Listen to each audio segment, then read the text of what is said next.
አዲስ ፋውንዴሽን ተቋቁሟል። አማን በአካል ቢለየንም ግን ስራዎቹ ሁሌ እንድንጀግን የሚያደርጉን ደስታን እንድንጭር ነገ እንድናስብ ማህበረሰብ እንድንሰራ ኃላፊነት እንድንወጣ በብዙ መልክ ፍቅርን እንድንዘራ አድርጎናል እና ሀዘኑን ብቻ ሳይሆን እየሳቅንም አንዳንድ ጊዜ ምክንያቱም አማን ካንሰር ፋውንዴሽን አሁን በቅርብ ይመሰረታል።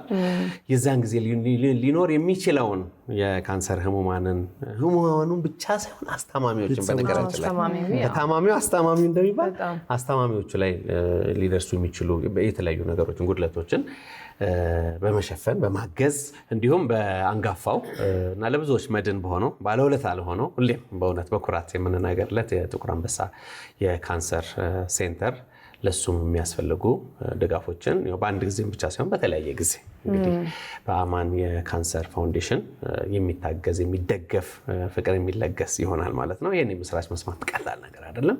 ለዚህ ነው አማን የምናጣው። ነገር ግን በሱ ምክንያት ደግሞ እርግጥ በህይወትም እያለ ከካንሰር ጋር በተለያየ ሁኔታ ውስጥ የነበሩ ሰዎችን ሲረዳ ህልሙም ነበረ። የካንሰር ህሙማንን መርዳት ማገዝ ህልሙም ስለነበር ህልሙን ነው አልፎም ህልሙን ነው የሚኖረው ማለት ነውና አማን ሁሌ በልባችን ነፍስህን አምላክ ይማርልን እንላለን። ወይዘሮ ማክዳ ይሄንን የአማን የካንሰር ፋውንዴሽን ዋና የስራ ኃላፊ እሷ ናት። እዚህ ላይም ባለፈው መልእክት አስተላልፈናል። አደራ ለማለት የምንወደው አሁን በቅርቡ የሚመሰረተውን የአማን የካንሰር ፋውንዴሽን እና ኢቢኤስ ቴሌቪዥን ግን ሁለቱ የተለያዩ ናቸው። ያ ራሱን ችሎ ነው። ኢቢኤስ ቴሌቪዥን ጣቢያም ራሱን ችሎ መሆኑን ስንገልጽላችሁ በክብር ነው።